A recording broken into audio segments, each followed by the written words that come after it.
Hello, chat. We're having a terrible time right now. There we go. We got you in the car.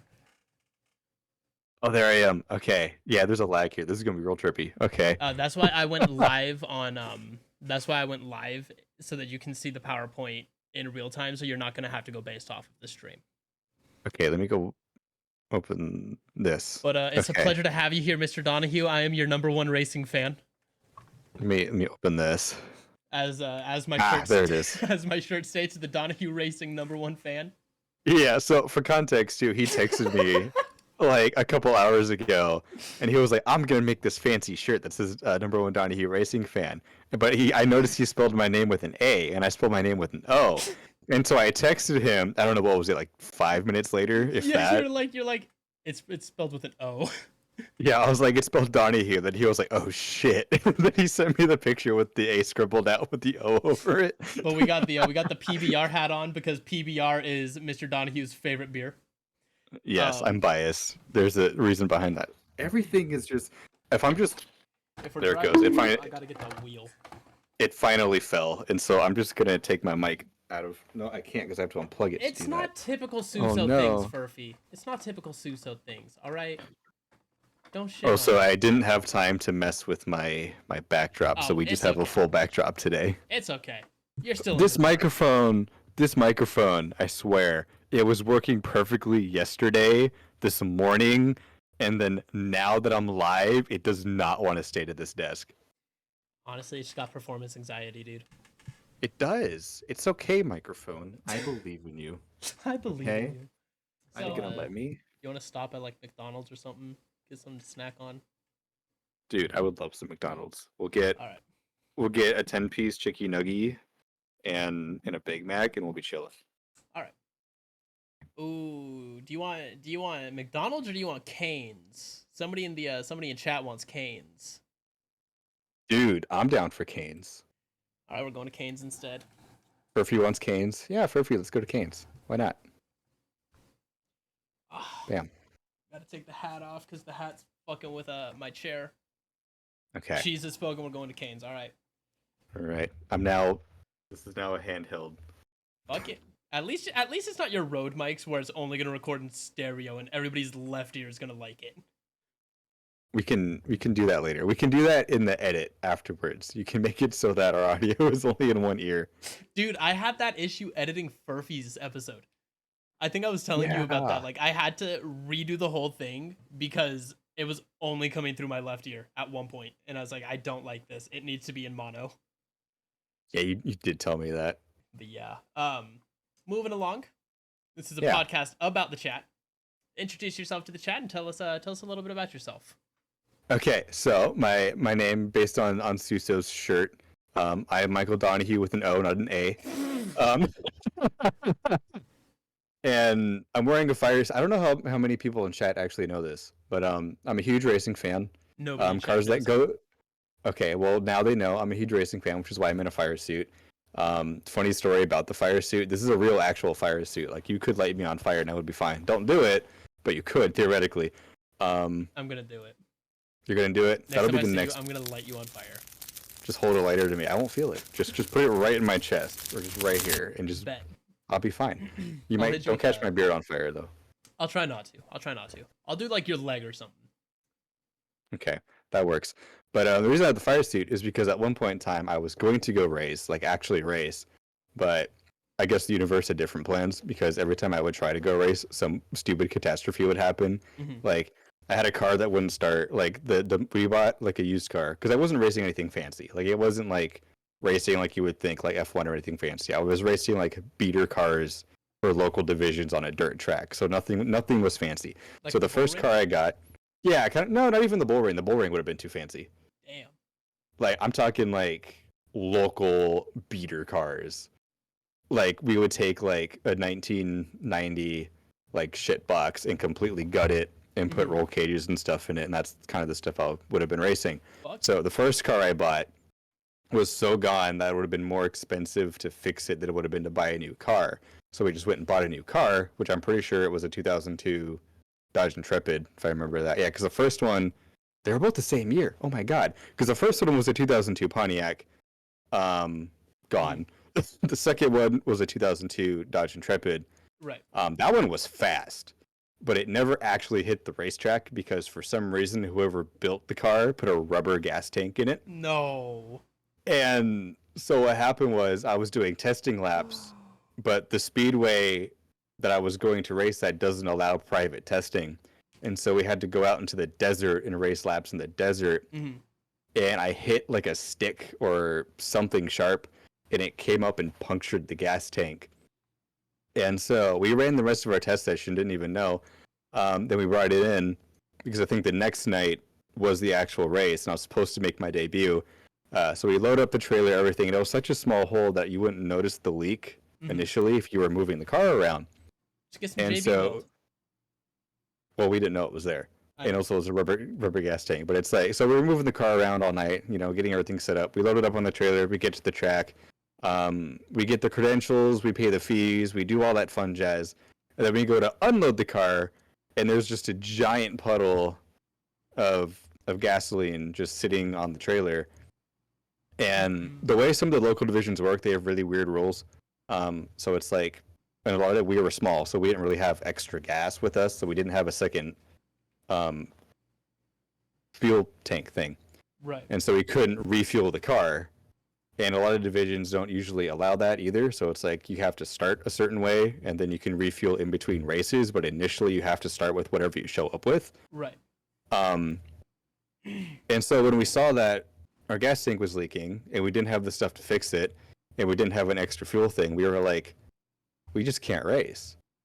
Dang. And then we pulled out. They refunded us because we never started. Because if you start the race and then you pull out, you don't get refunded because it's like you made your attempt and you screwed up. Go home. But we never made an attempt because we couldn't. And so they refunded us our stuff. We went back home. We looked at the car, and my stepdad was like, "Who's the dumbass who put a rubber tank in this car?" Because we didn't know it was a rubber tank until we jacked it up and looked at it. Oh, we also found out that whoever had the car before us was also cheating.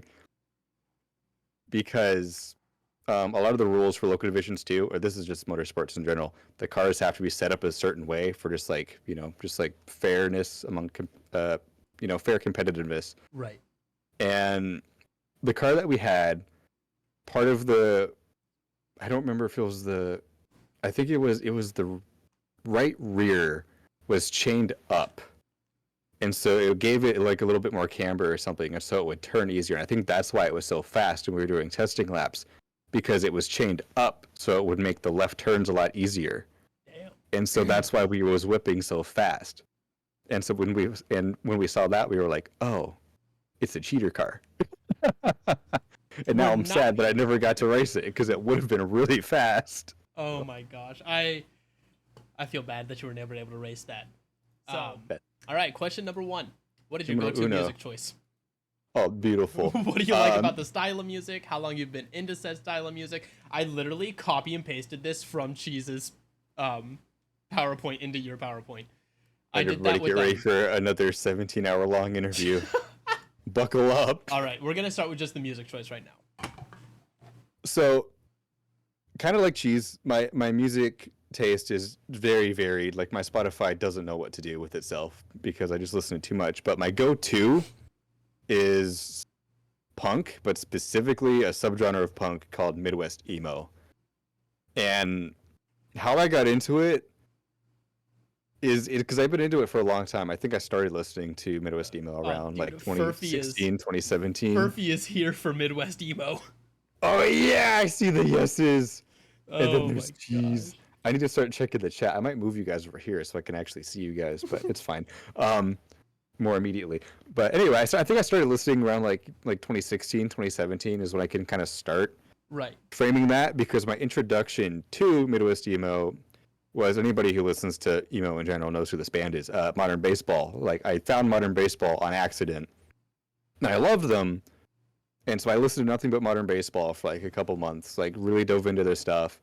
And then at some point I was like, you know what? I really like this genre. It speaks to me. And so I started kind of poking around more. I started listening to other bands. Then I realized, yep, this is my music taste. I love Midwest emo. And I think I love Midwest emo for the reasons that a lot of people hate it. Because it's one of those subgenres where it's like, you either love it or you hate it. and I have not found anybody who's in between on it. Right. Dude, because like Midwest emo is pretty nice. Like It you is put me nice. onto a couple Midwest emo songs. I'm trying to remember which ones I've sent you. You sent me your playlist, and it has That's a right. couple of Midwest emo songs in it, and I'm listening to it, and I'm like, damn, this is nice. I'd Trying still to prefer open to my listen to Spotify Dad right Rock now. though. See, Dad Rock slaps, but for me, nothing tops Midwest emo. But like, for me, I think the draw, because it's like it just feels more passionate, because it's like a lot of, I guess, for lack of a better term, mainstream music or like more mainstream punk. It's cleaned up, and you can tell it was like done in a studio, and they took time and they put care into it. More for like big money bands, but a lot of Midwest emo, they don't really clean it up. They don't really put a lot of like the auto tune and stuff in there. So it's And, all like, like raw mastering and vocals. Yeah, so it's Like all like just the raw instrument. They clean it up a little bit in terms of just like let's make it sound good for the recording, but in terms of like really cleaning up, they don't. So Right. it's mostly the raw tracks that you're seeing that are just kind of tweaked a little bit, so it sounds a little better. But have you heard of Maroney? I feel like I've heard of them. Yeah, He made a song called "Freaking Out on the Interstate." Freaking Out on the Interstate. Maybe I think I've seen it. I don't think I've listened to it Dude, yet. it is such a good song. Okay, because Like, I just stumbled have a upon lot that of weird one ones. randomly, and that was my initial introduction to Midwest emo. You gotta send me that so I can check it out, because it's like there's still a lot that I haven't listened to. Like I listened to quite a bit, and there's still a lot that I have yet to uncover. I know a lot of bands that I try introducing some bands to Sterling. I love studying Midwest emo music with Sterling because he fucking hates it, and so I just like sending him the music just to hear his reaction. If anybody doesn't know, Sterling is one of Michael's close friends. He is also a co-owner, right, of Cooly Fooly. Yes, that is right. We can probably dive into that a little bit later. Yes, that is gonna be for later.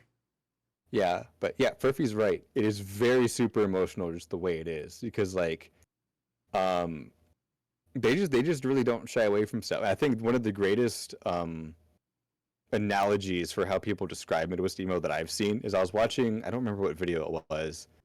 I think it was. There's a song called "Movies Like Juno," and I think in the comments to that song, there was somebody who was like, Midwest emo is best described as some of the greatest instrumentals you've ever heard in your life, followed by somebody who's literally never sang a song in their life. Understandable. Yeah. So how long? So you've been into this type of music since like circa 2016, 2017. Yeah, if I had to guess, around then. Rad. Yeah, see, Furphy agrees. Furphy knows what's up. It is the best way to play it, because like, if you don't know how to make music, you don't know shit about music. Like, it's just there. Oh, there's one thing there's one hill I will absolutely die on for Midwest emo. I've listened to enough Midwest emo bands, like, you know, people like, I'm trying to open my thing because for some reason when I'm on the spot and live, my brain just completely shuts off to everything I've listened to. You know what? There's nothing wrong with that. Nah, it just happens. And so like bands like Marietta, bands like Hot Mulligan, American Football is a really good one. Is Spanish love songs also Midwest emo, or are they just a completely different genre? No, they're more pop punk than they are Midwest emo. I see. Understandable. We got bands like Carly Cosgrove and Star Wars Hollows. So I've listened to enough Midwest emo, and I will die on the hill that Midwest emo guitarists are some of the greatest guitarists on planet Earth. Because it's like, I've listened to a lot of rock, I've listened to a lot of punk and like stuff like that, and it's like I like watching videos sometimes too, just to see. And it's like, yeah, while you like rock, you have some really like iconic riffs and stuff, but it's like you look at how some of that's played, or you look at how it sounds, then you go and you compare it to some of the Midwest emo openers, and it's like those people are going insane, even the drummers and stuff. So it's just like I will die on the hill. They're just going ham. Yeah, that Midwest emo guitarists are some of the greatest guitarists, because I play Midwest emo on my guitar, and I've started to learn it, and it is one of the hardest things I've ever played in my life. Word. It is hard. Oh my god. That's why I love open tunings. It's difficult. But I will, a little bit later, I can probably send you some stuff. For sure. Do you have a go-to playlist that you listen to? Yes, it's actually the playlist I'm scrolling through right now. It's called Beep. Beep. Yeah, it's called Beep, and it's literally just my Midwest emo playlist. Would you be interested in sharing some of the songs with the viewers, or just like the playlist itself? If you can get your Spotify open, you don't have to play them. Okay. If you're interested in sharing it with the viewers, you can post that into the music channel. Wait, it's called Beep, BEEP. Yeah, it's literally called Beep, and the profile is actually a meme. Like the little cover photo is actually a meme that I saw because there's a band called Oolong, Mm-hmm. that I've listened to a couple songs, and so the meme is that cover of the Oolong album, but it's a cow on a skateboard and it just says Moolong. So, oh no, I'm gonna try to show the camera. We're gonna see if this works. Nope, because my light's there. Is it But a public oh well, playlist? I tried. So, well, Let's see. Let's but see. if I don't do it found it. now, I will definitely send it later Do you mind if I into play the music the channel playlist? so people can. Because I'm constantly updating Beep too. Right. Like whenever I find something I like, that's kind of tied to the genre. I shove it in the Beat playlist. So I think the Beat playlist right now is like The beat playlist oh god, he is talking about. it's about 24 and a half hours long right now. 24 hours and 18 minutes. Got a lot of American football, Oolong, Origami Angel, Modern Baseball, Basement, Tiny Moving Parts, Hot Mulligan. Oops, so did I lose you? Did you I think lose you're me? muted. I did mute myself on accident. Whoopsies. Okay, so I've just been monologuing because I heard you were muted. You weren't monologuing per se because I was reading out the song names or the band names. You have it. So I did send you the link. No, I pulled up your Spotify profile. Oh, okay, that works too. Yeah, so you sent me there's the Beep. But Why Though playlist, so I just found it. Do you mind if I play this playlist for your episode? Yeah, go for it. Fuck yeah. I don't care. I got some Oh, dude, sad ass the bops on bread? there. I didn't know Bread had a song, dude. Red. All right. That might have been something I heard in passing and threw on there because I liked it and then never went back to it because I don't remember that one off the top of my head for some reason. So this whole playlist is just revolving around Midwest emo. That's what I tried. There might be some other things that accidentally snuck their way in there, but it's supposed to be my Midwest emo playlist. But sometimes I'll be listening to it and I'll be like, how did this get in here? But you know, it's majority about a good 98% of it should be Midwest emo. I found a playlist named Beep. Beep that has a picture of Michael Jackson riding on a tricycle while running from the cops. What? That's perfect. Oh, you know who's I highly recommend Carly Cosgrove too. Their discography isn't huge right now because they're kind of a newer band, but they slap. So Carly Cosgrove is really good. Let me see, what do we got in here? Everybody already knows Modern Baseball, or at least you should. If you don't, you're slacking. Marietta. Marietta is another like absolutely goated band. Like the town in California, Marietta? I think it's Marietta, Pennsylvania. I don't think it's Pennsylvania, but it's somewhere in the Midwest. So there's like a Marietta, Maine, or something like that. I don't remember exactly where it is, but it's not Marietta, California. I know that much. Oh, because I used to live in Marietta, California. Oh, nice. Oh, so let's see. Question number 2. We're gonna move forward. Get off of the topic of music for the time being. Yeah, because it'll be a repeat of the cheese episodes where we talk about music for 18 and a half hours. Yeah, okay, there's nothing wrong with that though. There's nothing. No, there really isn't. So what is the most absurd item on your bucket list? Why do you want to do it? And what drew you to it? And how long have you wanted to do it? You want to know a fun fact? Actually, it's not really. I don't really have anything absurd on my bucket list because, to be honest with you, I don't really have a bucket list. I just kind of go with the flow of whatever happens in my life because my life is so just unorganized and chaotic. I'm just like, all right, guess we're doing this today. Yeah, it is pretty much just my life is the definition of fuck it, we ball. But one of the things I do have on my bucket list, if I were to have a bucket list, is I really want to shoot a race at Daytona just because it's like huge NASCAR fan, love photography. Daytona is a huge staple in NASCAR, and to get to go to Daytona, not just see a race at Daytona, but to work the event as like a photographer or something would just wow. That's like one of the things at the top of my list. That is, how long have you been doing NASCAR photography for? Because I don't know. I don't think I added that as a question on here, but like, how long have you been doing that for? I have been doing photography for NASCAR. Well, at NASCAR since I turned 18. So like right after my birthday, because you have to be 18 to do it because it's technically pretty dangerous. So the second I turned 18, I was able to do it. I've been doing it like pretty much every year since, minus COVID. So obviously I didn't do it for COVID. So the tail end of 2020 and the beginning of 2021, I wasn't doing it. because of the world ended, Right. but I've done it every year before and after. Follow-up question from chat. How did you get into it? Because that is super awesome. That is just a lot of childhood hobbies and dreams that just happen to come together perfectly. So this is actually a fun story too. Um, it is actually my grandpa's fault that I am a NASCAR fan Mm-hmm. because I used to just like I used to be full like mostly I've always been involved in like media stuff and photography stuff because my mom would always get mad at me because whenever we got a movie, you know how the DVDs they used to come with like a second disc or something and it would be like the behind the scenes or the featurettes or whatever on Right. how they made the film.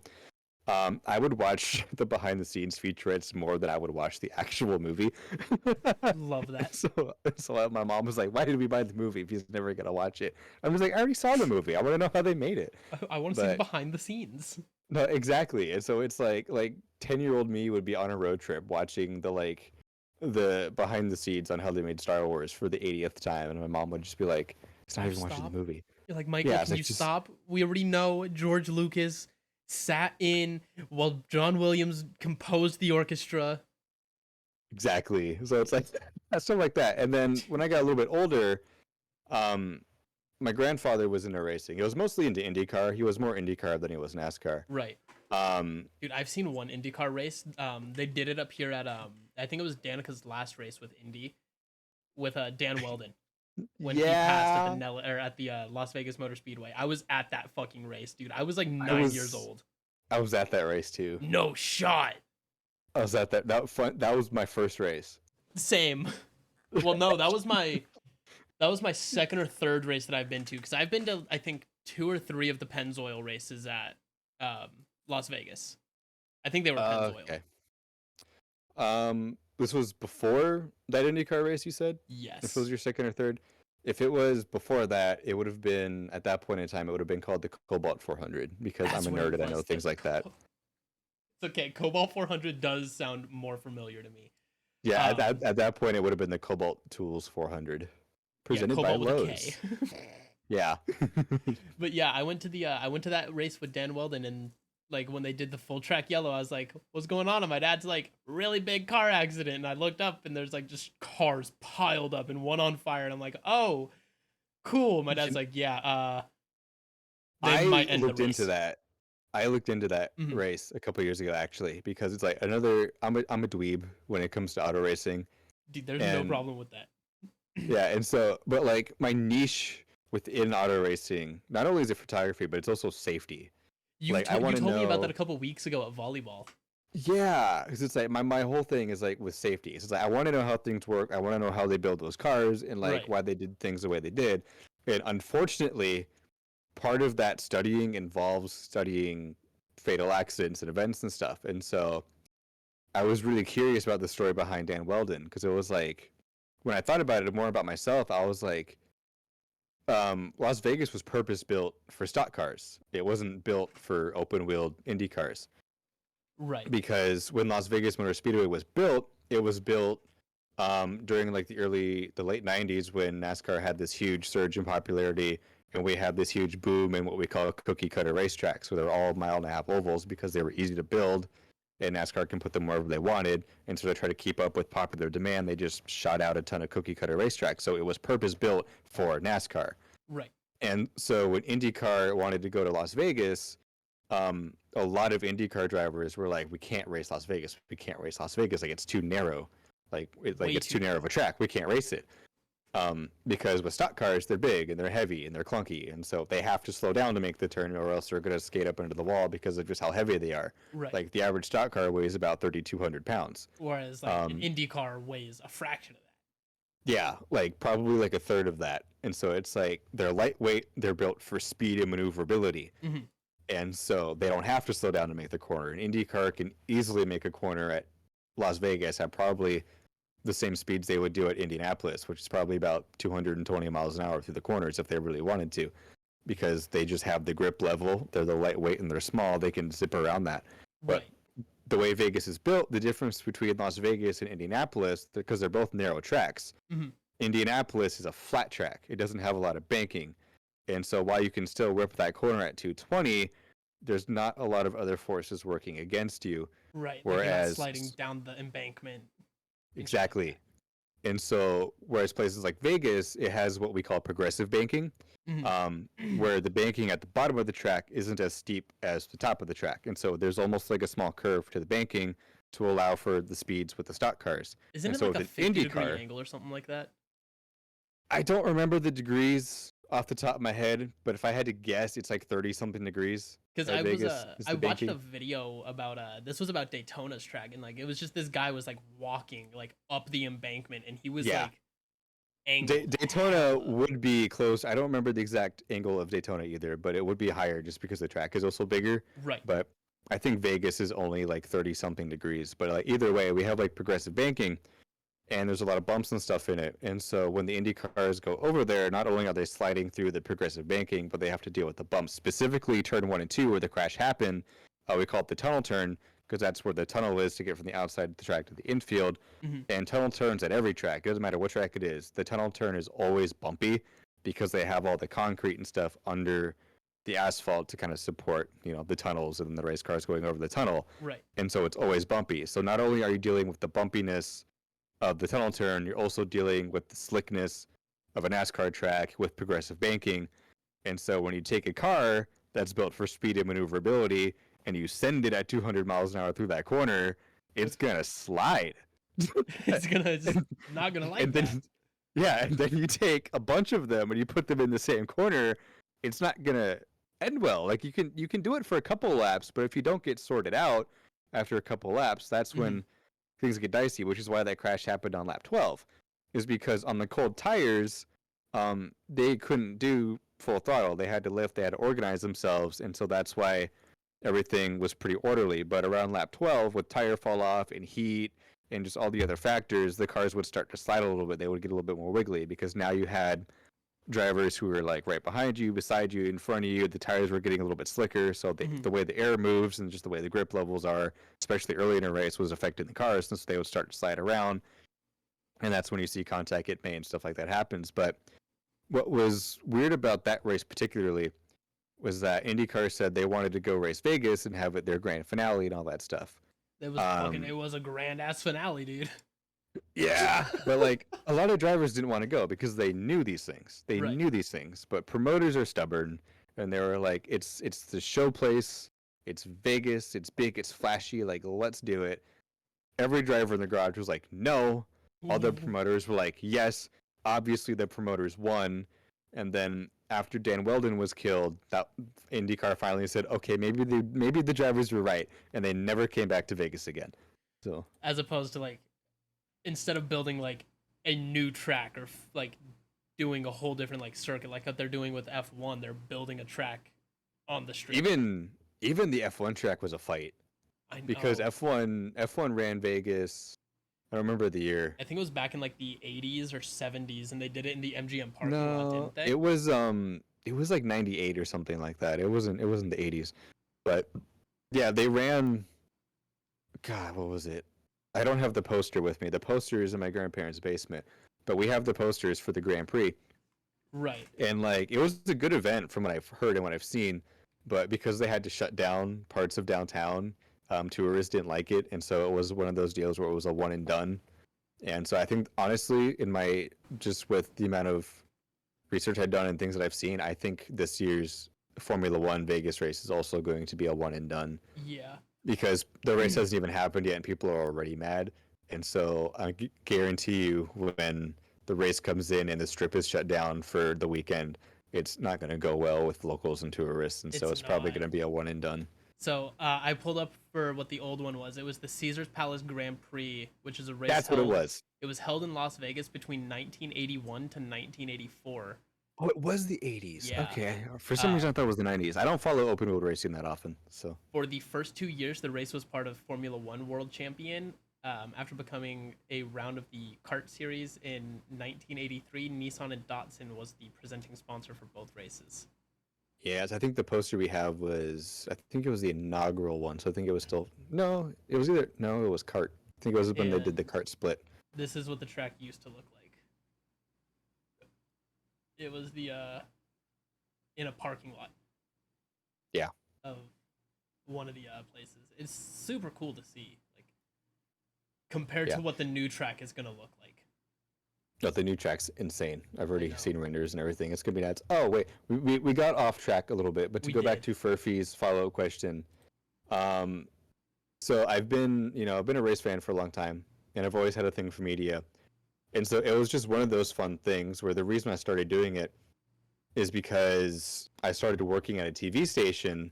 I started interning around like I don't know, like I think I was 17 when I started interning at a TV station. Mm-hmm. And my boss found out I was a NASCAR fan. And he was also kind of a NASCAR fan. And so what he did was when I turned 18, he said, "Hey, we need to send a reporter down to the Speedway. Do you want to go report on NASCAR for us?" Obviously, I wasn't going to turn that down. And so he sent me down to do that. And that's pretty much how that started. I was literally just in the right place at the right time, knew the right people, and was just sent in. And from there it grew. And now it went from just simple reporting, one race a year. Because at the time I started, I think Vegas. No, that was the year they started doing 2 races because it was 2018, Mm-hmm. and so I couldn't do the first one. No, I did. I did. Did I do the first one? I did do the first one. So yeah, because 2018 is when they started doing 2 races Because they do a a year. race in March and then one at the end of the year, right? Yeah, we have the spring Vegas race and the fall Vegas race, and so but we used to only do one. Vegas used to only have one date in the spring, but Vegas has become more popular over the last couple of years, and so they added a second date. And the first year I did it was the first year of that second race, and so I did both the races. So I think it was still the Cobalt when I started. So I did the Cobalt in March, and then I came back and I did the inaugural South Point 400 Oh, fuck. in fall, and then so I started doing that just as just a regular little small town TV reporter. And Don't you once I dare was call out us a enough, small town, dude. We are not a small town. I wasn't reporting for Vegas. I was reporting for Pahrump, small town. Okay, fair. I had nothing to do with Las Vegas as a city. I was all Pahrump. And so it was small town news, small town stuff. I have a friend who works for Ferrari as a tech or something of the sorts, and they were always fascinated by what he does. Oh my god. You have a friend who works for Ferrari? Can I drive one of those Ferraris, please? I promise I won't crash it. Please? I'm a good driver. Would I've driven a please? Corvette before. Those are fun. I've driven so many fucking cars, dude, as a valet attendant. I was gonna say you're a Worked valet. at Geek Squad with you? Damn. So I've driven Lambos, Ferraris, McLarens, Porsches, Corvettes, Stingrays, high-end Mustangs. I've driven like all of them, dude. I've driven a Lucid too, and those things were fucking weird to drive. They're weird. Yeah, like the Lucid electric car, like the luxury model. It was fucking weird. Like the whole roof was a solar panel. Okay. It was a new one. crazy. And I like know, trying to that's get into kinda- that thing, it felt like a fucking like getting into a cockpit. Oh, you know what the hardest car to get into is? Which one? It's a fucking legend car. Those things are tiny. A legend car? Yeah, because they're small. I need to pull up another tab of Chrome real quick. Yeah. This is gonna be my research tab. Your research tab. There you go, dude. Legend cars, they're tiny, but they're fast. Is the thing. Like they zip. Oh. Oh my gosh. Those things look like they would be a menace to get into. My screen right here is too small, so I need to wait for. Yeah, that's a legend car. They teeny, Holy. but boy are they fast. So I wouldn't mind getting into. Oh, it's a single seater too. Damn. yeah, no, because they're small. Like I can send you a picture a little bit Holy later. I don't think I shit. have them on my phone. I might have one on my phone. Of That's insane. Let me see if I can find a picture because I think I have a picture of somebody standing next to a legend car, and that's a really good scale of how just small they are. If I can find Like this right here.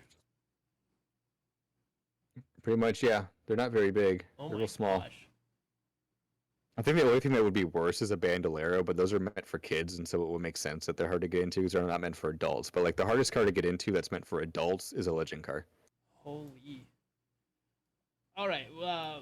Let's move forward from question 2 because we're getting so let's off move forward. topic talking about just. I'm cars. really good at running off topic. And No, doing you're this chilling, dude. All right. So question 3, can you share a funny or embarrassing story that still makes you laugh? It can be from your childhood, your teenage life, or something that's happened in recent years. Stuff. Okay. I don't know if I want to tell this story, but you know what? Fuck it. We're here. Why Fuck not? it, we ball. Fuck it. We ball. There. This is probably because it's appropriate because I'm in Eugene right now, Right. and this is where it happened. Oh, I've never told anybody this story. I think the only person who knows about this story is my mom because she was there when it happened. Well, now the internet's gonna fucking know Yeah. about it. Now the internet's gonna know. So I was in Eugene, God, like 10 years ago or something like that. And there's this park across the street from my uncle's house at the time. And it had like a little tire swing Mhm. in it.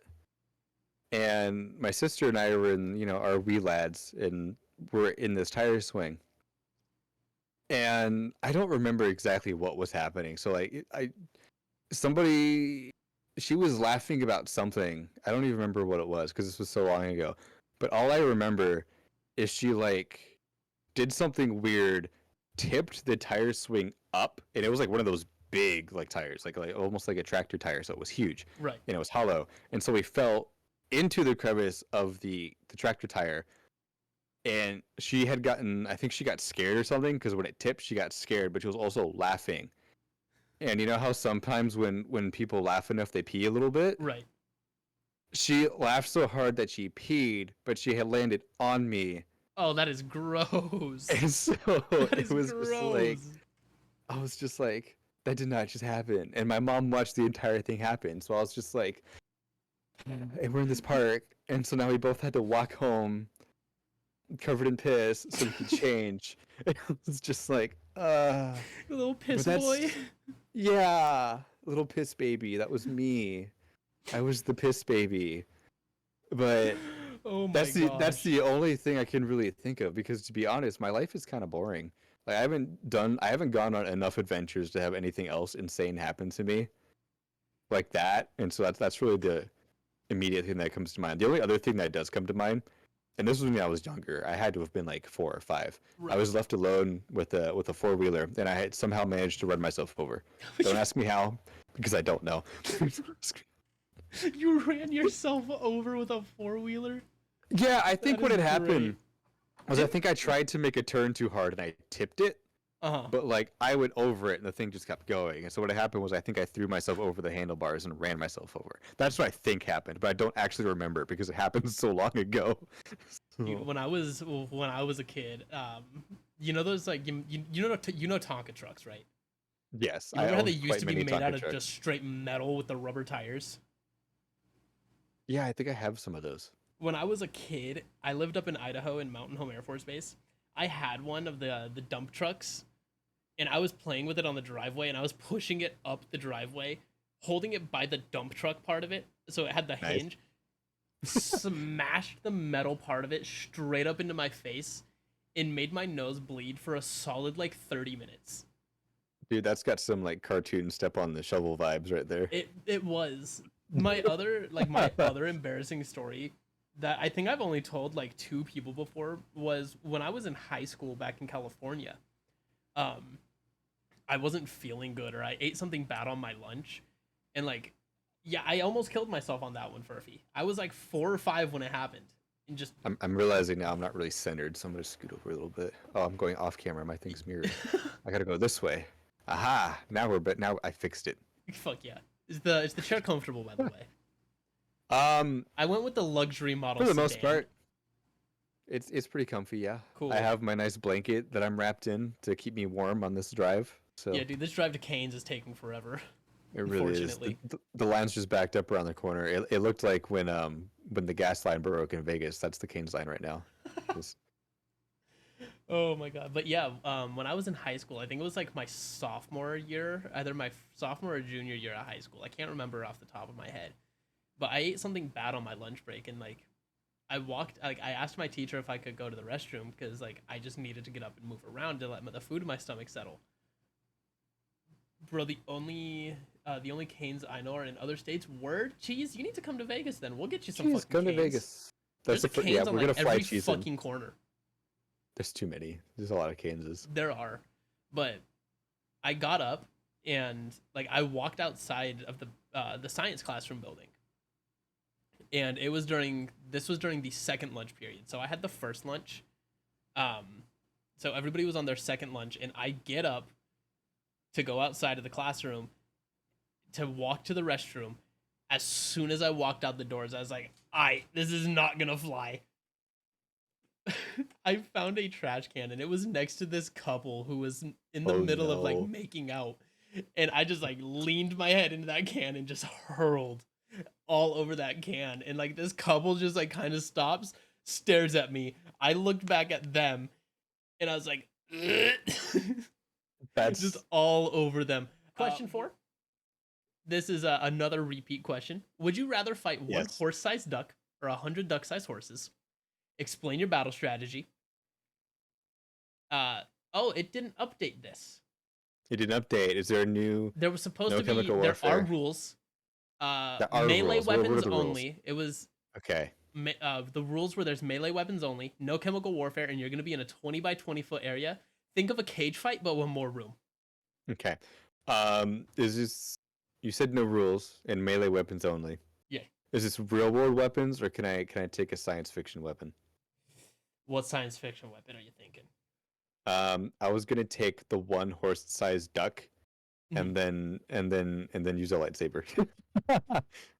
Easy Real work. world only. Real world only. Real world only. Okay. Let's see. Lightsabers are too OP for that. No. Yeah. No. See. Big brain. Let's see. My knowledge of weapons is very, very limited, especially melee weapons. I'm not a weapons guy. Let's see.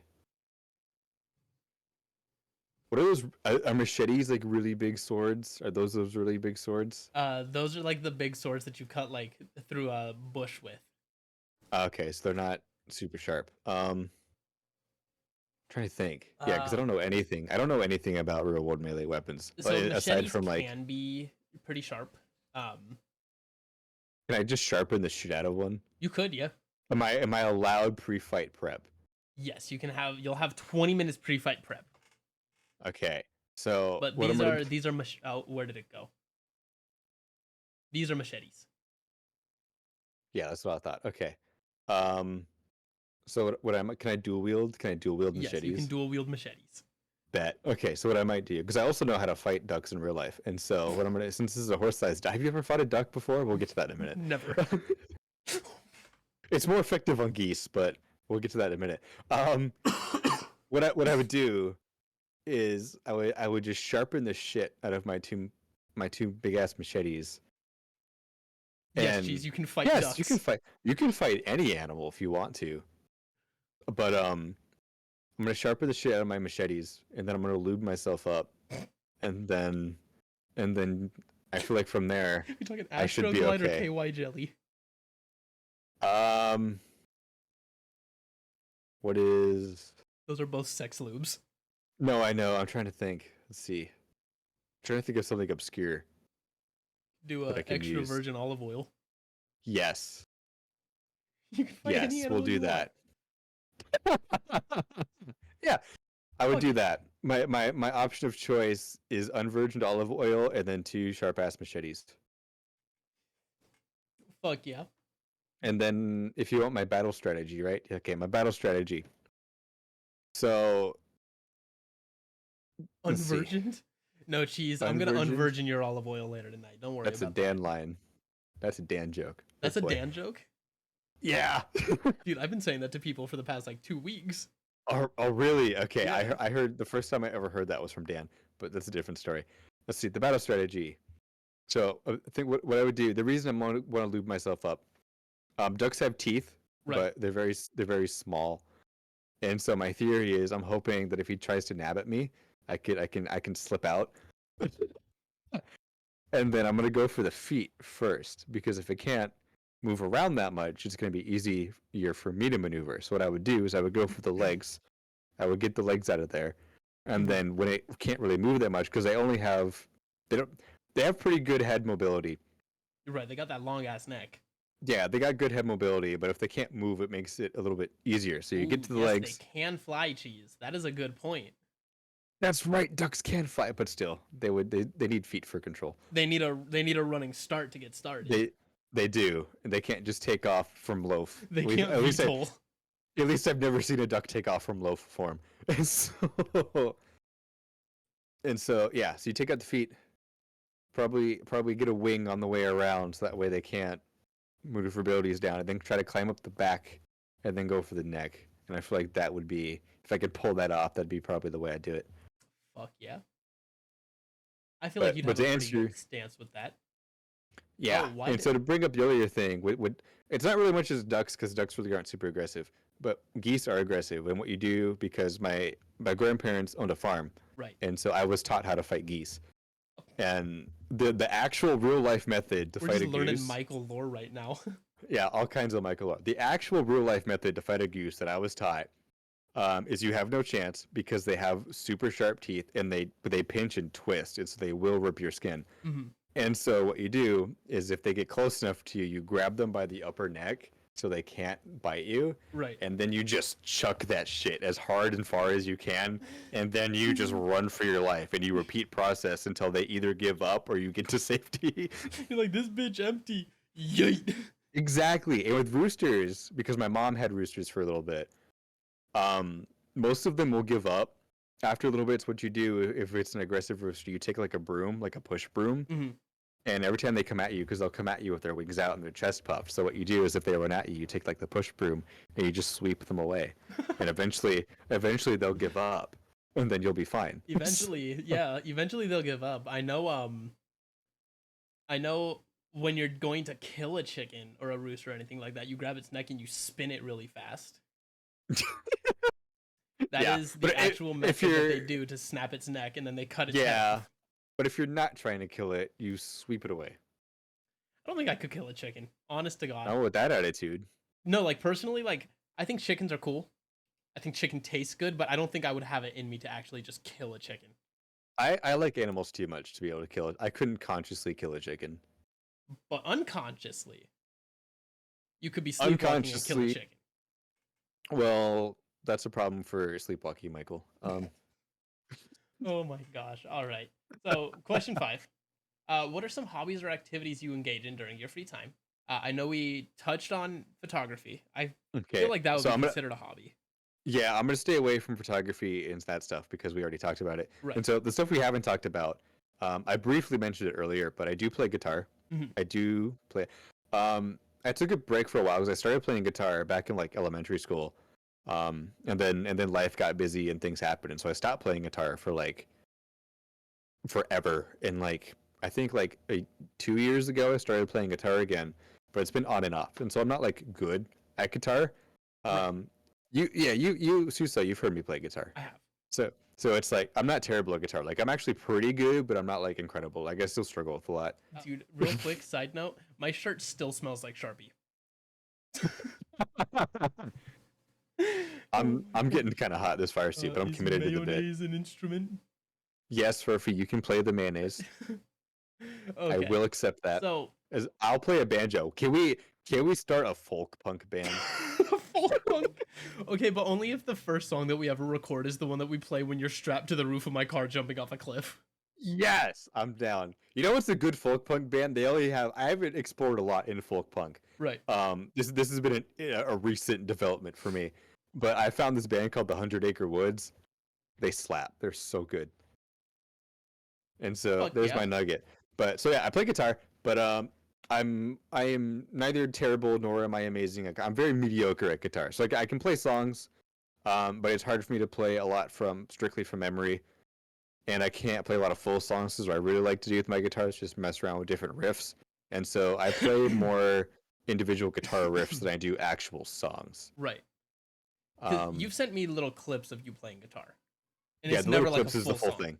Oh. No, because that's usually what I play. Because it's usually just here's my little ditty, that's it. I think the only full song I can play from like start to finish, is I can play the entire bass line to which one is it? It's a Death Cab for Cutie song. I'm trying to remember which one it is right now, but I can find it a little bit later. I think the video is on my old phone. So I got a new phone since, so it's not on this phone. But there's a Death Cab for Cutie song that I can play the entire bass line to. Mhm. And there's a Marietta song. I think I just can't remember which one it is now. But there's also a Marietta song that can also play the whole bass line too, but not from memory. I can't play it from memory. I would have to open the tabs and do it, but I can play the whole thing. We have a word from our sponsor. Oh, beautiful timing. Play that, and hopefully by the time it's done, I'll be back with Alright. my guitar. Should I mute? I'm gonna mute the Discord audio so they won't be able to hear you. I'm gonna mute the music and myself as well. Okay, bet. This episode of your boy Susos podcast is brought to you by Cooly Fooly Media. Have you ever been scouring the internet and thought, man, sure could use some subpar comedy to tickle my silly bones? Well, look no further than Cooly Fooly Media on YouTube. Check out our brand new series, Smokey's Try It, where, we try things, or throw it back to some classic series like Minecraft. You want to know how we get everything done? Check out our behind the scenes content, silly. We currently don't have a super consistent upload schedule, however, we're trying and we're cooking some cool things up for the future, so make sure to stay tuned for that. And now, let's get back to your regular scheduled programming with your boy Suso.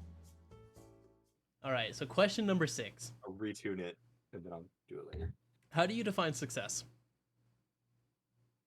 Okay, I feel like everybody's got different levels of success. Everyone's, defines it differently. I actually do like this question. I feel like success for you as like an individual should just be whatever makes you happy. Like if you're content with your life and you know what you're doing and you feel like you're happy with your life and you're good, I would call that success. Because it's like, for me, success, if I want to call myself successful, I know I'm doing media, I know I do a lot of NASCAR and stuff, but those are mostly just like super hobbies that I would love to do. But for me to call myself successful is I want to be able to pay my bills and not have to worry about them. I want to be able to raise a family comfortably.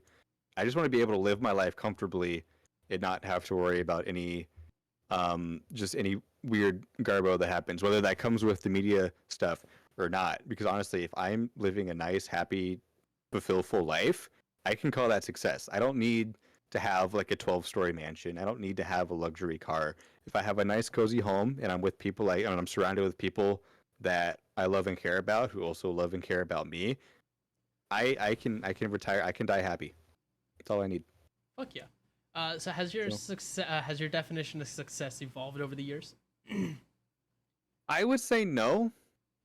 I've pretty much carried the same outlook for as long as I can remember. That's just how it be. Just going with it. Yeah, as long as I'm happy, the people around me are happy, and I'm doing something that I care about, and I feel like I'm doing something that's meaningful, then that's success to me. Now, would you consider yourself to be successful in what you're doing currently? I feel like it's definitely be it your day-to-day life. My day-to-day life. No, I'm working on that one. But in terms of like the Cooly Fooly stuff and the media stuff, I would say that I am successful in what I'm doing there, because with Cooly Fooly, the goal was to just launch a channel, have fun with some friends, make some goofy videos, and if it went nowhere else, that was the goal. And we've done that. We've made silly videos. We've had friends. We're currently having fun with the projects we're doing now, and that are going to come out. So we're going to continue this for as long as we're having fun with it. Once we stop having fun, we're probably going to shut it down. If we do it forever, then that would be awesome. But the world changes, people change, ideas change, and so it's like, as long as we are having fun making Cooly Fooly content, we're going to do it. And we had a goal, and we met that goal. And so I would say we're currently very succeeding at the Cooly Fooly bridge. We've had hiccups, and we've had a lot of interesting things happen, but we've been able to work through those things and progress and to get to where we are now, because we've made tons of progress with it. Like if you go back and you watch the first episode we released, which would be Minecraft episode 1, dude, the quality has gone up so much. Oh, it's insane. We have microphones now. We still don't have cameras. Like everything we're filming is on my phone. So like, every video that you've seen that isn't like screen recorded for a video game has been shot on my phone. Right. But we just recently got microphones. I just bought a green screen. We're starting to get a little bit smarter with our time management and financing for things. And so it's like I'd say we're successful now, and I see that success is continuing to grow and continue. And for me, as Cooly Fooly being my little baby child, I would love to see it progress more and to see kind of where we end up and go with it. But if this is how it stays, if it just stays as a couple of friends just making silly videos every so often on the internet, totally fine with that. Completely okay. And in terms of the NASCAR stuff, I would also say I've been successful in that because it's like I started as just a little small town news reporter, and now I'm on a list for people who get called for actual race teams. Like I've worked with drivers, I've been with teams. That is Um, crazy to think about.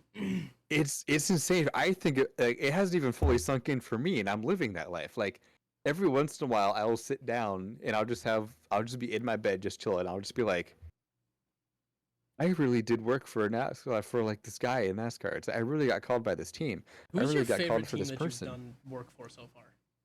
I haven't worked for a lot of teams right now, but I think my favorite driver to work with, because a lot of the times I'm mostly get hired to work with a driver, not necessarily a team, because Right. that's a lot different. It's complicated. So I'll glaze over that. But my favorite driver I've worked with is hands down Howie DeSavino the third.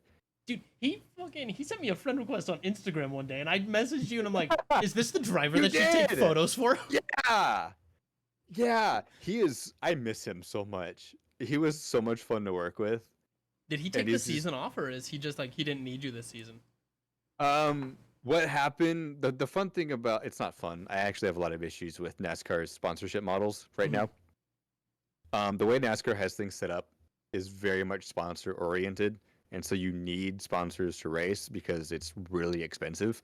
Right. Um, and Howie unfortunately is having an issue where he doesn't have all the money in the world. He's not rolling in money, so he can't just buy his way into a ride.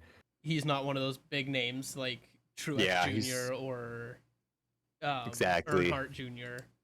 Yeah, so he's not a household name. He's not really rolling in money. Um, and because of that, he's not a super recognizable name. So he has to work a lot harder than some other drivers would and Mhm. stuff like that. And so because of this, this year he was having some sponsorship issues. He just been from what I've heard through the grapevine, like I can't talk about a lot of it. Like I'm literally like contractually not allowed to talk about You it. signed an NDA. Kind of. Also just also out of respect for Howie and his things. Right. He's just had a wee bit of sponsorship woes this year. Some things just haven't really gone our way, and so it's not that he didn't need me. It's just that things just haven't really lined up yet. And so I've been told that when he lands a ride, I would get the phone call, but until he lands a ride, it's mostly just I'm trying to pick up who I can get. Got you. So I've been picking up little gigs here and there. Like recently, I was in Sonoma, and I was in Sonoma for this driver Josh Balicki, who is also a super nice guy. Unfortunately, with Josh, I didn't get to work super directly with him because it was more for um, just photos of the race car and the team, and I was working through a third party for that, so I didn't get to really talk to Josh that much. But I had a lot of one-on-one time with Howie DeSavino, and honestly, if this clip gets out there and anyone's listening, Howie DeSavino, awesome guy, really good driver.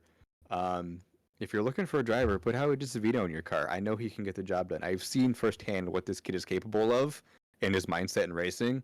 You want a good driver who you can rely on? Give Howie DeSavino a call. You will not regret it. So Yeah, put Howie in. Put him yeah, in. put Howie in. Put him in, coach. He can race. I think one of my favorite stories with Howie, actually, now that I'm here, is I think the first time I met him. No, it was the first. This was the second time I met him. So this was Talladega of last year. Right. For those of you who don't follow Talladega's in NASCAR, Florida, isn't it? it's in Alabama. Oh, that's right. And so, for those of you who don't know, Talladega is known for just being an absolute mess sometimes. Like they do pack racing there, and so it gets really messy really fast. Like if one guy puts a toe even a centimeter out of line, you can take out like 20 cars in one swoop. Oh shit. It's very stressful for team owners, drivers, for everybody. I hate to cut you off, but we finally made it to Canes. Finally made it to Canes. Oh, look at that, we did. We Hell finally made it yeah. inside. I get to put We're the steering here. wheel away. I brought my blankie. I'm all cozy in the Canes. All right.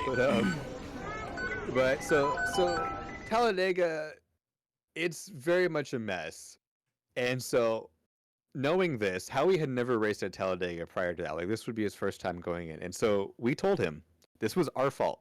The reason Howie didn't finish well was our fault because going into the race, we were telling him, "Hey, it's gonna be messy because NASCAR races in stages now. So there's 3 stages, or like stage 1, stage 2, and then the end of the race would be stage 3. Right. And so at the end of stage 1 and 2, they give championship points essentially to kind of do it. And so the top 10 in the running order at the end of stage 1 and 2, they get bonus points for being in the top 10. And so what happens a lot, especially at places like Daytona and Talladega, is drivers who are fighting for a championship, they get really desperate for those points because they want max points. And so they start to make interesting moves. And when enough people are making interesting moves, that's when things get really, really messy and chaotic. And so we were telling Howie, hey, at the end of the stages, just start backpedaling. Just back up. Like, don't even get up in the mix. Because he was part-time. He only had a handful of races on the schedule, so he wasn't racing for a championship.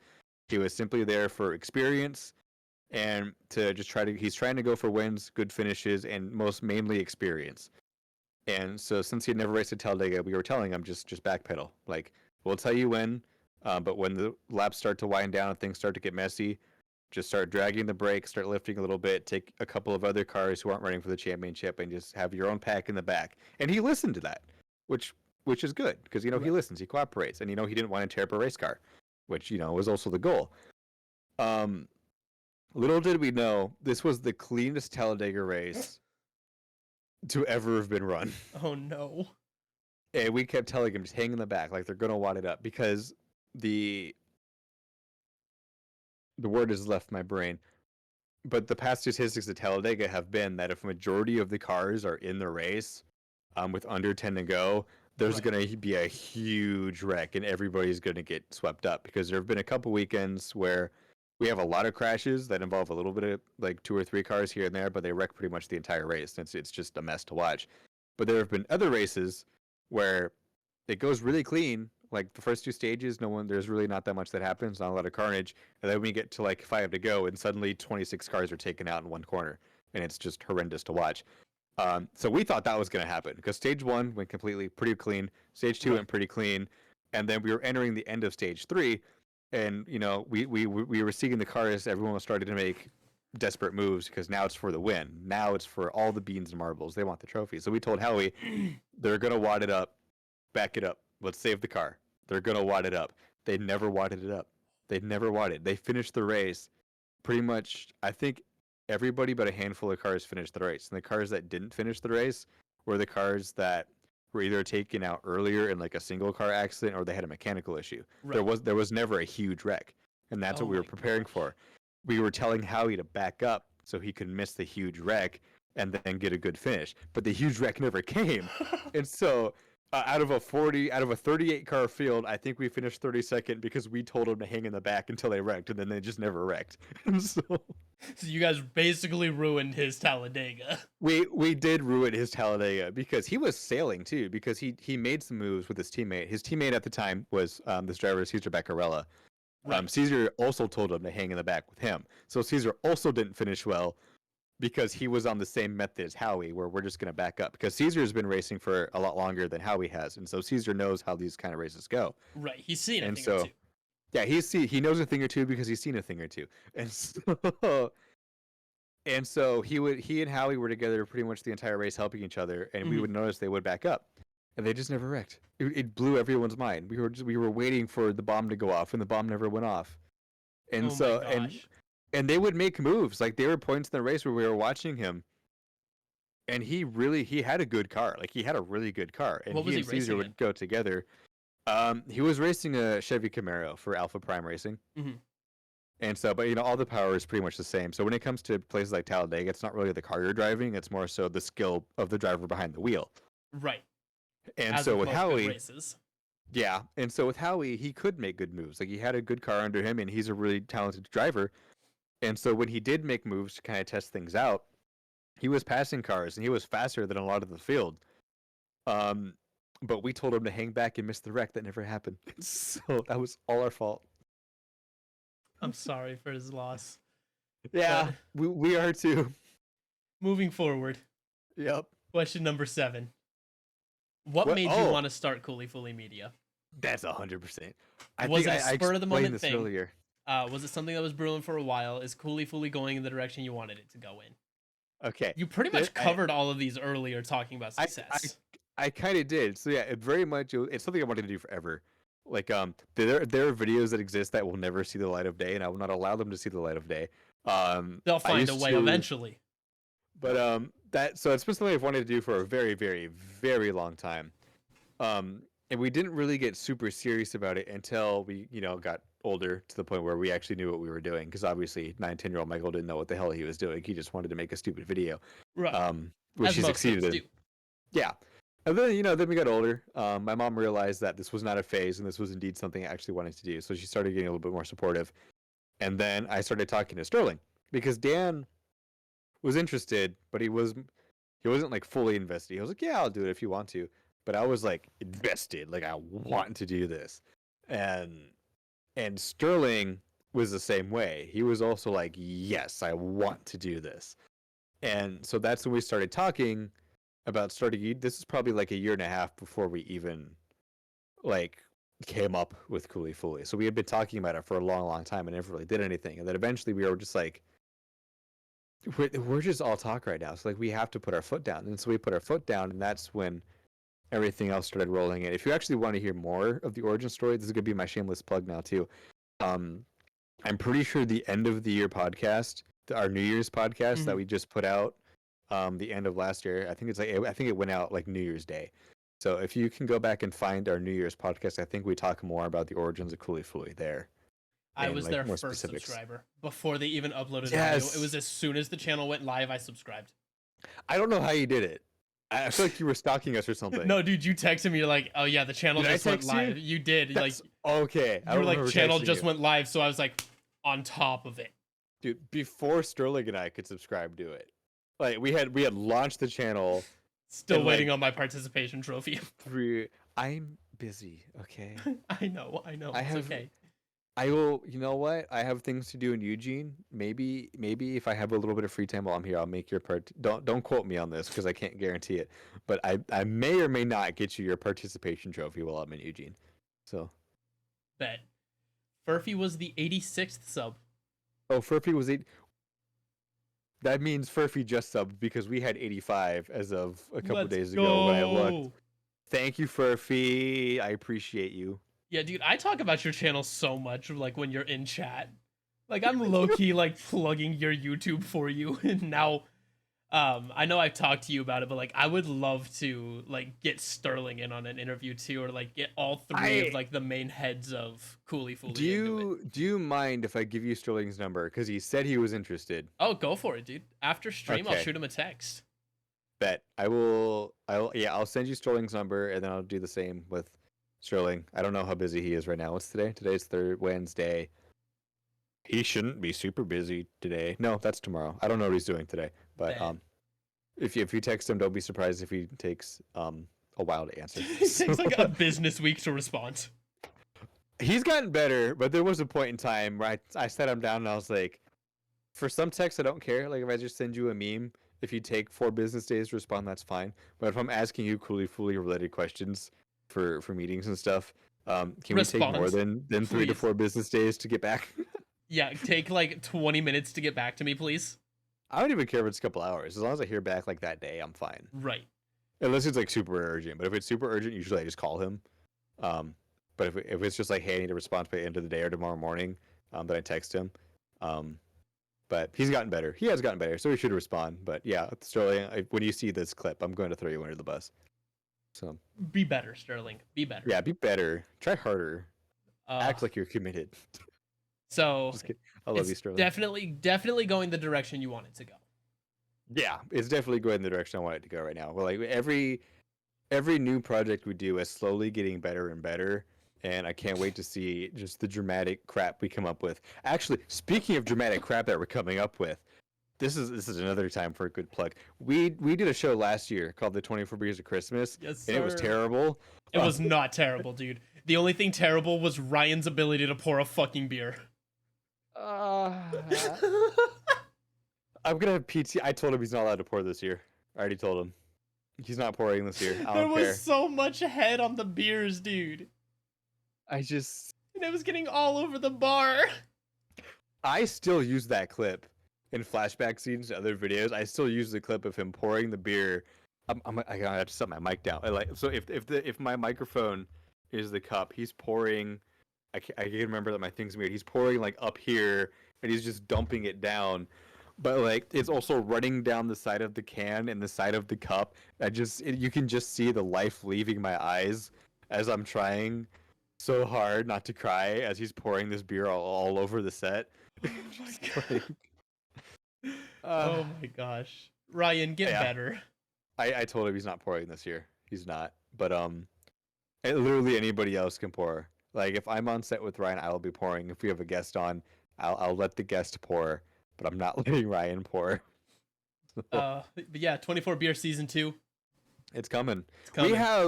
We have reworked the show this year because last year's 24 beers. The reason I say it was terrible and a mess is because it literally came together probably about a month before December. And so there was no planning, there was no real setup. It was very much just like we found out there was a beer calendar in like the middle of October, late October, or something like that.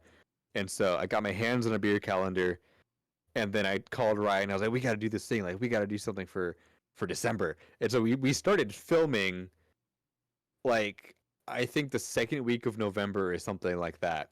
Right. And then I got a random text from you, like towards the end of December, start of November, start of December, where it's like, "Hey, I need a clip of you laying in your bed in the stupidest pose."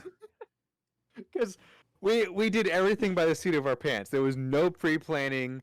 There wasn't even really that much pre-planning when we were filming. It was very much just like, what can we do to make this more than just a regular tasting? And that's when. So I think the first like 2 or 3 episodes were like normal, regular like beer tastings. Yeah, regular beer tastings, no guests on, and then yeah. And then like episodes like 4 or 5, we started doing like shitty skits, but those skits were very much just like, this is funny, let's film it. There was no planning, there was no nothing. It was all by the seat of our pants. And then it turned into Billy Bonka fighting a plague, or Billy Bonka the plague doctor trying to steal Christmas. Yeah, no, we were trying to save Sterling. That's what it was. We were trying to save Sterling, and because Sterling never sent me a fucking picture of himself, I used a spoon, and that just became the joke. Because this was when Sterling was really bad about answering. This is when he was taking like a whole business week to respond, and I was having Marshall help me with some stuff because this ties back to Minecraft. I told Sterling I need a picture of you so I can have Marshall make a cutout for thumbnails so we can put it for Minecraft. Motherfucker never sent me a picture. It took like 2 weeks for me to even get a response from him, and by that point, Minecraft was already coming out, and Marshall really needed the thumbnail stuff. And I said Sterling, like Sterling Silver spoon. Oh my gosh! That's how that started, and so that became the joke. And so when we were doing the Plague Doctor and Billy Bonka trying to save Sterling, obviously Sterling doesn't live in Las Vegas, and so we couldn't have him come down to actually film it because it was too short a notice.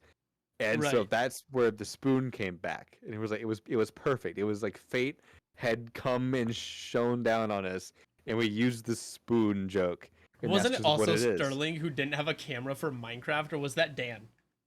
I think Sterling had the shitty PC that couldn't run it. Yeah. What had happened was Sterling could not do anything on his laptop because he was filming off a laptop for the longest time. And so he had nothing, because what would happen was everything would open and everything would go, but the second he would hit record on OBS, it would crash. But he didn't have 2 monitors.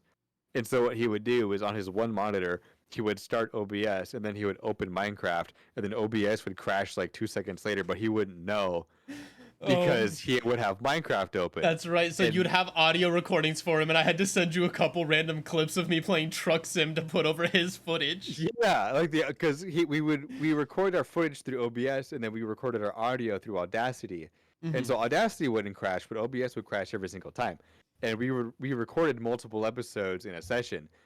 And so we didn't even know we didn't know it was a problem because he was also very new to OBS, didn't really know how it worked. So he didn't know that he didn't have a recording. Dude, I didn't know how OBS worked when I first started streaming, and I had to spend like 2 weeks like Googling and extensively watching YouTube videos on it. Yeah, so that's what happened there. That's why Sterling didn't have footage for the longest time. and then he finally got a new computer and stuff. Ryan also got a new computer. What's funny is that Fuck everybody yeah. got new computers after Except we you. ended Minecraft. Well, because my computer fucking works, Right. so I That's didn't fair. need to get a new computer. I need But to with upgrade Ryan, mine. yeah, Ryan got a new computer. Sterling got a new computer. So like, we haven't canceled Minecraft. That's a lot of people ask that. That's a question that comes up a lot. Yeah, I ask you Um, like every fucking week, when's Minecraft coming back? yeah, the thing about Minecraft is that like scheduling is fun. Yeah. And by fun I mean damn impossible to do. And so what we decided to do is we decided to just put Minecraft kind of on the more of like a side series that we do when we have time. And so there's You no know longer what? going to be like 10 episode seasons. It's more so going to be, do we have time? Can we film a Minecraft? And then we'll just film a Minecraft whenever we film it, and then it'll just come out whenever it comes out. Like it's just going to be one of those things that's just going to be hit or miss. Y'all can either film a Minecraft or play Minecraft with me on stream. That's yeah, either one works. But that's pretty much what happened there. But Right. in terms of 24 for the 20 to go back to revisit 24 beers, I like the idea of 24 beers. I just don't like last year's production. That's just me being a perfectionist and wanting things to look good. Like it got better, but it's not my Right. favorite thing that we filmed. And so this year we've put a lot more time and care into the 24 beers. We've had a lot of pre-planning. We've had a lot of things that hopefully can come together right. And so if I'm not gonna say if, when we pull this off, it's gonna be one of the greatest things we filmed to date. Is Sterling But- gonna be in this one? I don't know. You gotta watch and find out. Shit. All right. So question number 8. Tune in. Question number 8. If you could have dinner with anyone, dead or alive, who would it be and why? What would you have for boy. dinner? What would you talk about? Would you talk to them, or would you ask them for any advice or tips? How would you speak to them? Like, would it be like a mentor? Would it be like a friend that you've known forever? Oh shit! Ah! Technical There it goes. difficulties. Okay, while you fix that, I know exactly what we're having for dinner. I'm gonna answer that part first. I'm a slut for pasta.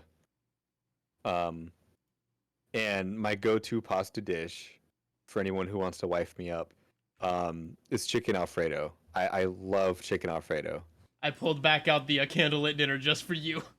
Nice. Oh, we got spaghetti. Hell yeah. Spaghetti's good too, but chicken Alfredo is goated. It is. It is one of my favorites. Yeah, and so we're definitely having chicken Alfredo. In terms of who I would have dinner with, I there's a couple of people that come to mind, to be honest with you. Mm-hmm. But this is like a one-time thing, right? Yes. A one-time thing. So I get to choose one person. It's a one-time thing. I think what I would do is I'm gonna get really touchy-feely here for a second, if that's okay. Feel free. Okay. I think I would have dinner with my papa again, like my grandfather, because I had one of those interesting things where it's like I was a jackass as a child, and Most so people like, are. yeah, most people are jackasses when they're children, and so I really, when I got older and I look back at some of the things that he did for me or wanted to do, or there's just things that he introduced me and helped me with. He basically raised me because I had a single mother who worked all the time. Mhm. And so it was essentially my grandfather who raised me because my grandmother also worked for a little bit. And so it was one of those things where I just don't, it wasn't until after he had passed away and I got a little bit older and like got rid of the jackass selfishness that I was like, I really didn't appreciate him the way I felt like I could have or should have. And when I was younger, but then when I was old enough and he was still around, like I'm talking like teenager, like yeah, I wasn't really a brat as a teenager. Like I kind of grown out of like the brattiness when I hit like my teen years, but I was also going through an interesting time in my life. I'm not going to drop specifics on that live on the internet. Right. But I was going through a really interesting time, and I kind of shut myself out from the world. And it was those years that I could have been making a lot more memories with him. I could have been doing a lot more, but instead, because of the things happening around me and the things I had no control over, I let that consume me, and I shut myself out. So I didn't really talk to him that much. I didn't spend a lot of time with him. I didn't do the things I should have been doing. And then I also wasn't there for him when he passed away because I was out of town. And so there's just so many things I would like to go back and talk to him about, or just tell him, or just try to be a little bit more involved with him more than I was. Because that's honestly, I don't really have a lot of regrets in my life because I feel like I'm just kind of living it. Just whatever comes at me comes Right. at me. But if I were to say I have one regret in my life, my only regret is that I did not spend the time I needed to spend with my grandfather while he was still alive. So That is some good advice from Furphy. Sometimes you gotta help yourself before you can fully open yourself up to others. yeah, but it hits a little bit different when you finally go through your healing process and then the people you would like to reconnect with are no longer around to do so with. Right. So you just kind of want to like go back, relive some memories with your papa. Yeah, I would love to just bring out the pasta slut, chow down on some chicken Alfredo, and just shoot the shit with them. Crack a beer, eat some chicken Alfredo, and just do the things I should have done while he was still alive. I love that, Michael. That is so wholesome. And you know what? I'll make you chicken Alfredo. I'll feed your pasta slut one day. Please, But I will never say no to chicken Alfredo. we're gonna move forward. Question number Okay. 9, because we are running a little bit out of time. Oh, okay. Can you describe a moment when you stepped out of your comfort zone, and what did you gain from the experience? Okay. I am usually an introvert. I don't Right. like to do a lot of things, and so complete. Oh, thank you, Furphy. But for my comfort zone, I also have a wee bit of anxiety issues, and so there's a lot of things I just like. Well, if I feel uneasy, I just don't do it. Right. And so after I was kind of going through my healing journey and stuff, I decided, you know what? I think it's time to start stepping out of my comfort zone. And so it's like literally the last couple of years of my life have been me stepping out of my comfort zone. Like the reason I started doing NASCAR photography on a bigger scale was because I finally stepped out of my comfort zone. Because up until literally last year, so from 2018 up until um, 2021, I was still doing small town reporting news for NASCAR. It Mhm. wasn't until 2022 where I decided I actually need to push this and get more comfortable with my abilities because it's like I always talk myself down.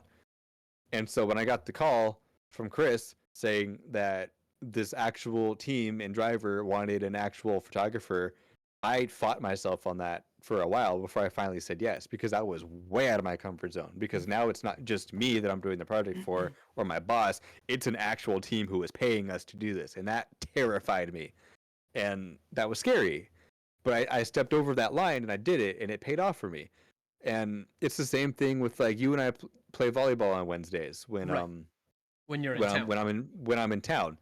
That's another huge thing because one of my friends, I don't know how comfortable she is getting name dropping, so I'm not going to name drop her. She hit me up a few months ago.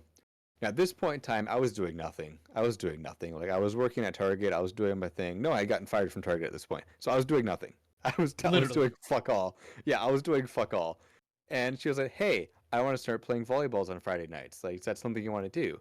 And at that point in time, most people I knew, so I was pretty comfortable with that. So I was like, "Yeah, I'll come down and I'll play volleyball." But for me, I hadn't played sports since I was a wee lad, and so even just going out and doing a physical sport, even with my friends, was something that was really iffy for me. I was just like, "Gah." But I did it, and it was fine.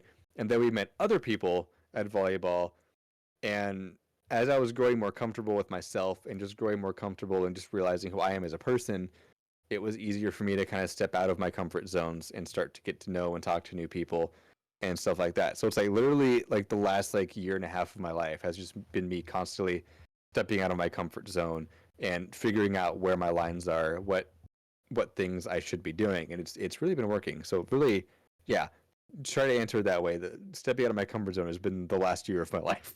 That is, dude, honestly, and there's nothing wrong with that. Like, you got to find out who you are eventually. Everybody finds it at their own pace. I mean, I'm still Yeah, finding who I am, trying to get out of retail work. I mean, it took a lot to like actually sit down at my computer and click go live for the first time on streaming.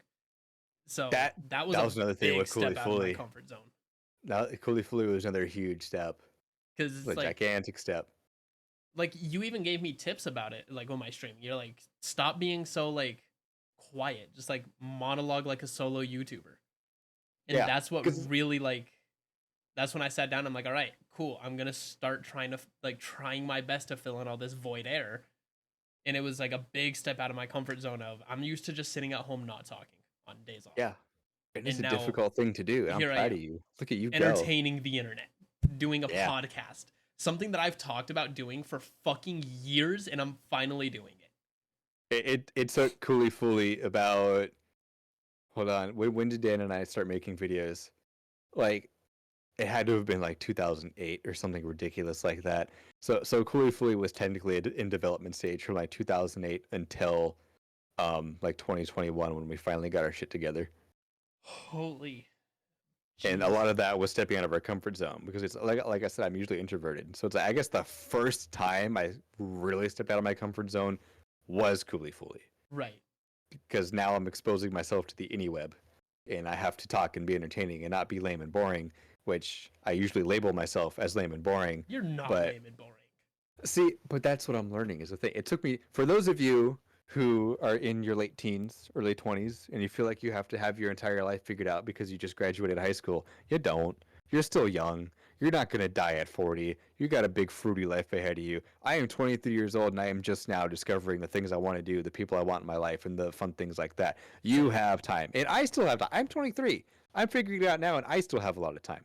I don't I'm think you really 23 have to too. start worrying for a while. Exactly. The So it's only like thing you have that I'm time. worrying about right now is fucking taxes. Yeah. Yeah. You know, Okay. yeah. If you're young, you have a lot of things to worry about, but discovering who you are is one of those things that you have time. You definitely have time. Unless you're Suso, Woozy, and Furphy to the dying thing. Suso can explain. I've explained that in your episode, Furphy.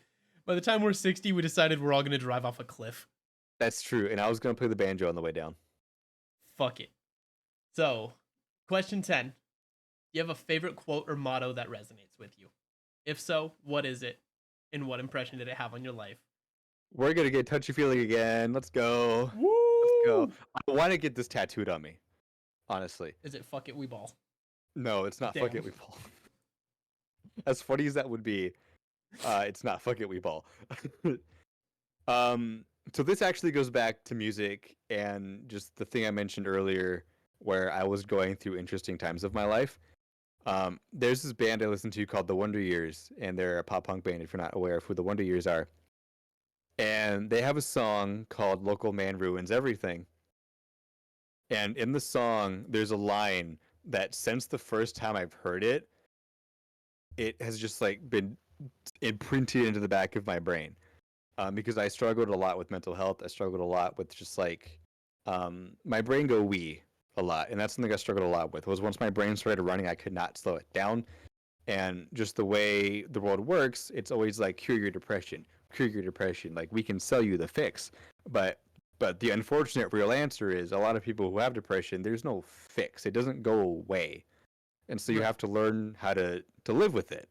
And that's something they don't tell you. They don't tell you that you need to learn to live with it. They tell you we can fix it. And then you're forever chasing this endless loop of trying to get fixed. And that's why a lot of people end up on those mental health spirals, because they're never taught how to deal with it. They're always taught there's a fix, which there isn't for a lot of people.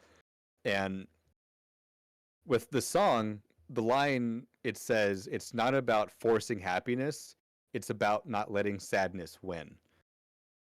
And that is something that really stuck with me, because like forever, it was really that line that kind of opened my eyes to the fact that I may never end my struggle with mental health.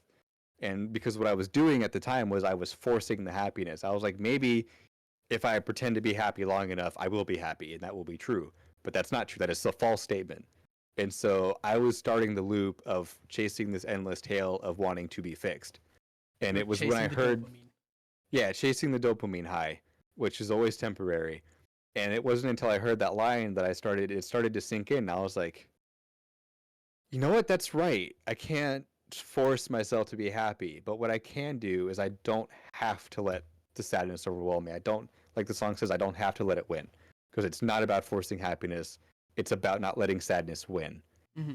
And as long as I can wake up every morning and fight that fight and not let the sadness take over, that's a dub. That's a huge dub. And we can call that a victory. Massive W. Yeah. And so that's pretty much what I took out of that line. And I don't want to get it tattooed on me. That would be a beautiful tattoo to have. Do you have any specific placement that you would want for it? I'm thinking either like arm or leg, probably more of a thigh tattoo, to be honest with you. What about, hear me out, What's up? tramp stamp? Yes. It'll be the most inspiring quote right over my asshole. Tramp stamp. Love it. Oh. That's how you do it. So, do you have any parting words for the viewers today, Michael? Doesn't have to be anything spectacular. It can be something funny or something serious. Anthony, you lied to me. Did I lie to you? You told me you added my one question that I requested. The music question. That was Did question I? one.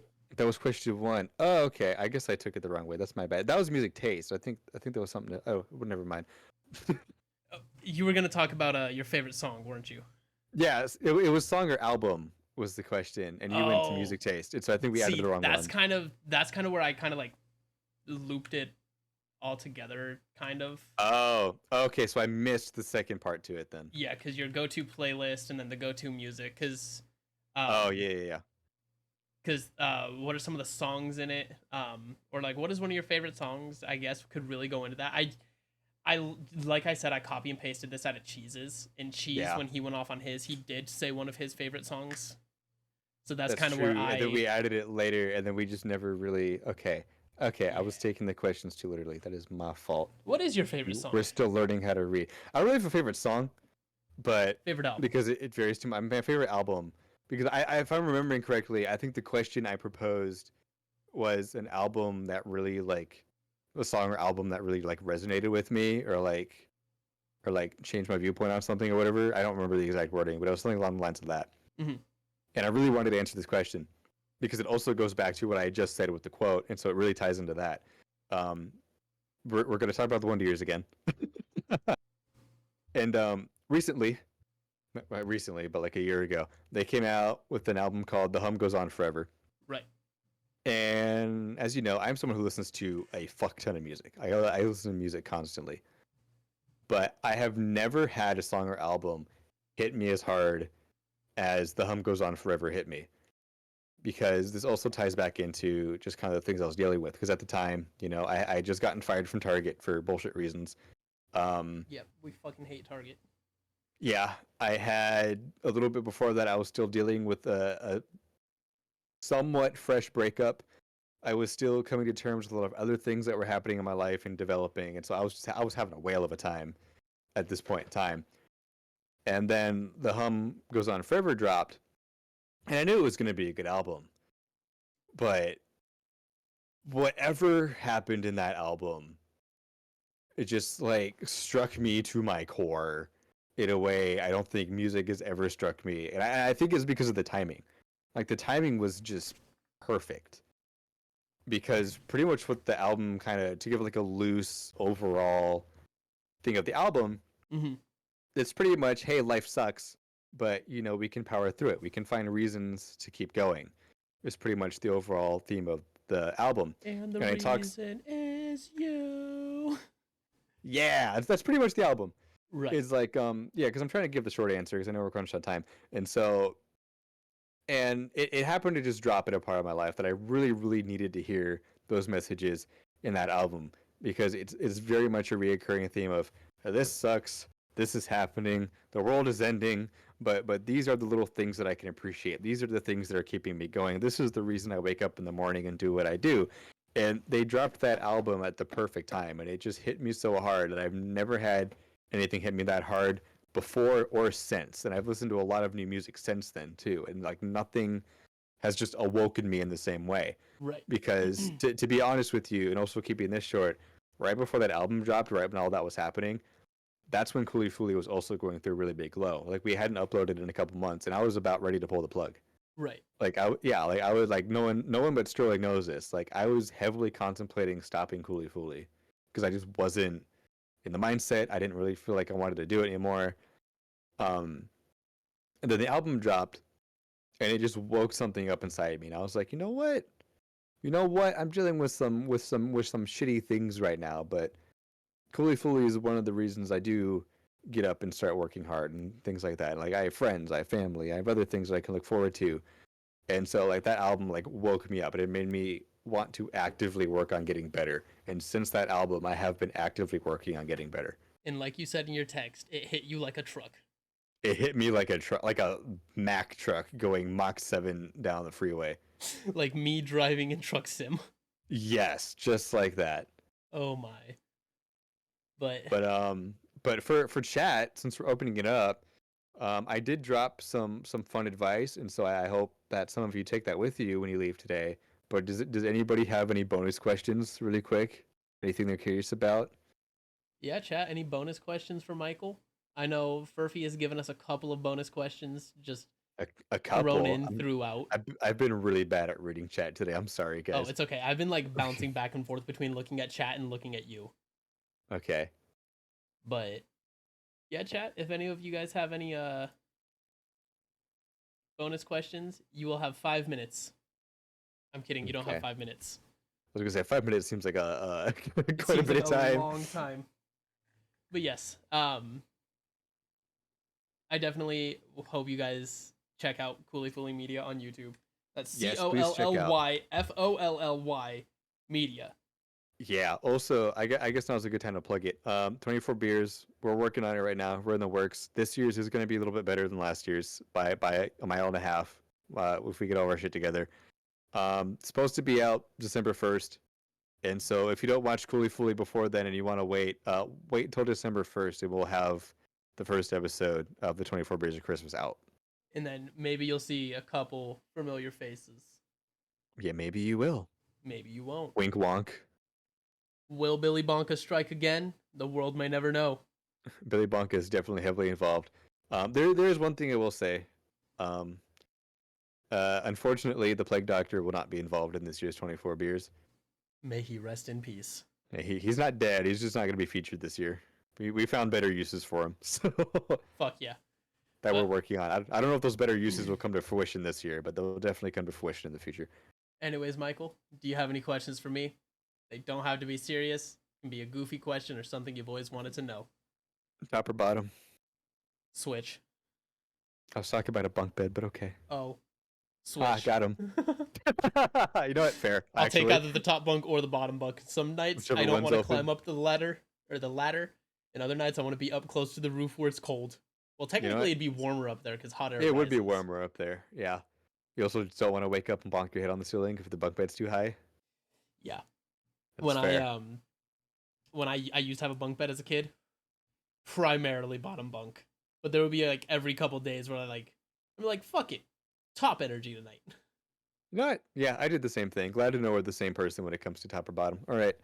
But anyways, other than chat, that is all. Unless I haven't seen anything come in on chat, and so I'm assuming we're all satisfied.